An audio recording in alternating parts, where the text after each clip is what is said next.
तीर्थपति ही आओ सब कोई, देव दनुज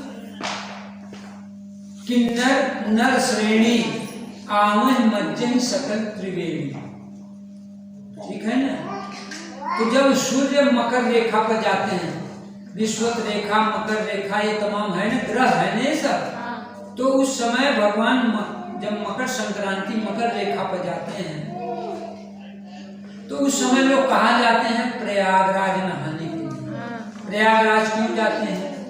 प्रयागराज में भगवान राम ने तपस्या किया था, वाल्मीकि आश्रम है, वहां वाल्मीकि जी तपस्या किए थे, भरद्वाज ऋषि। ठीक है ना। तो भरद्वाज ऋषि वहां तपस्या किए थे, आज इसीलिए वहां तीर्थ लगता है। तो उस तीर्थ में जाने से हमको क्या हो गया, हम जाकर के चमड़ी धो के नहा के चले जाओ, इसका ये मतलब नहीं। वहां तीर्थों के पति आते हैं, तीर्थपति ही आओ सब कोई। सब लोग कहते हैं कौन आता है? तीर्थ के पति आते हैं। तीर्थ के पति कौन है? संत और सद्गुरु। ठीक है ना। वहां आते हैं तो वहां जाओ, उनकी सेवा करो, कल्पवास करो, वहां उनकी सेवा करो, उनके ज्ञान को सीखो, वो जो बता रहे हैं उसे हृदयंगम करो, अपने हृदय में धारण करो, फिर वहां से आकर के उनके बताए मार्ग पे चलना शुरू कर दो। तो ये श्रेणी लिखे हैं। कौन? देव माने देवता लोग आते हैं वहां, दनुज माने राक्षस आते हैं जिनके अंदर भी दैवी गुण नहीं है, मनुज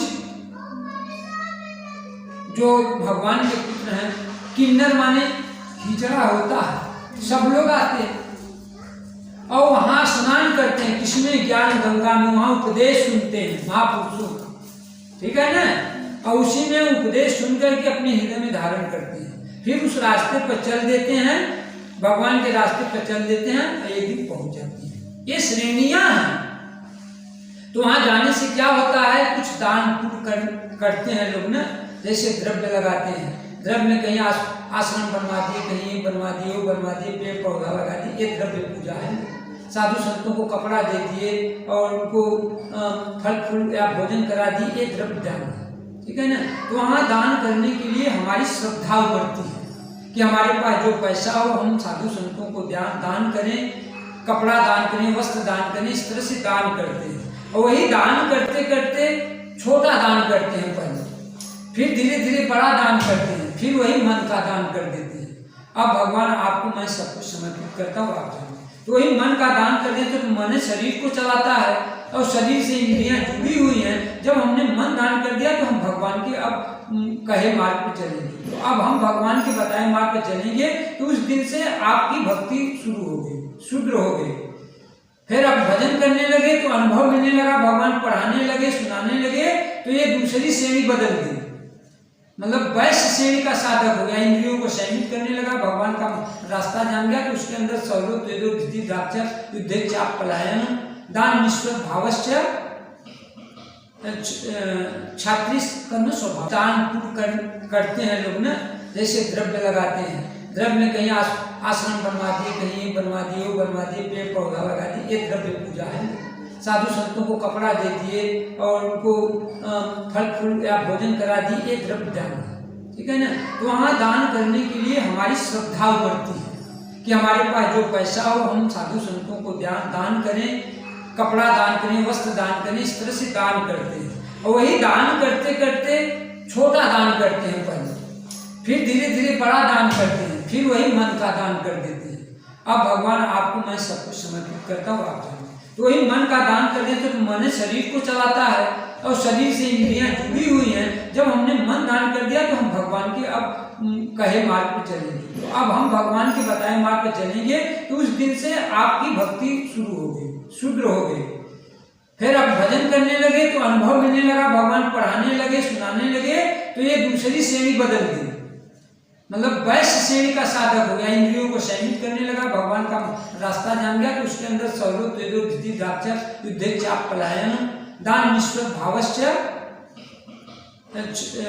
छात्री कर्म स्वभाव। इस तरह से अब हम दान करते करते अपने को भगवान को समर्पित करिए, भगवान अब आप मेरे सब कुछ।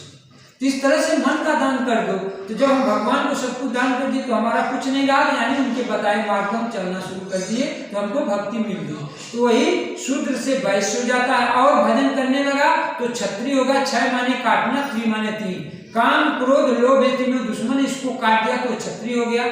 फिर इसके बाद ब्रह्म में विलय हो गया तो ब्राह्मण हो गया। तो ये योग्यता मतलब कि स्तर है, बढ़ता जाता है, यही वर्ण है, यही एक साधक का वर्ण है, और वो भी भजन करके एक स्वरूप प्राप्त कर लेगा। वहां नर नारी का भेद नहीं है, ठीक है ना। इसलिए सबको भजन करना चाहिए, सब भगवान के पुत्र हैं। तो जब भगवान का भजन करेंगे तो भगवान एकदम हृदय से दर्शन करके मार्गदर्शन करेंगे, और जब पथरा पन्नियां इधर उधर भटकेंगे तो कहाँ भगवान है। तो इसीलिए ओझाई बुधाई ये सब निकृष्ट कर्म है, ये होते ही नहीं है, लेकिन उसी में लोग उलझे। तो भजन जागृति है, एक जागृति, और सदगुरु के द्वारा किसी विरही अनुरागी साधक के हृदय में जागृत होती है। जिसके अंदर विरह वैराग होगा, ग्लानि होगी, अनुराग होगा, वो भगवान को पा जाएगा। भगवान दर्शन देते हैं, ये सत्य है, इसके अलावा कोई नहीं। तो जब भगवान है तो भगवान की पूजा करनी चाहिए, और सदगुरु ही सब कुछ है। मनुष्य रूप में वही नारायण है, वही हरि है, वही सब कुछ, कहो सब कुछ वही है। तो ये सगुण से निर्गुण ब्रह्म की प्राप्ति होती है। पहले गुरु के चरण का ध्यान करें, फिर वही ध्यान, फिर भगवान का स्वरूप आने लगेगा। ध्यान मिलन गुरु मूर्ति, पूजा मिलन गुरु पद, मंत्र मिलन गुरु वाक्य, मोक्ष मिलन गुरु कृपा।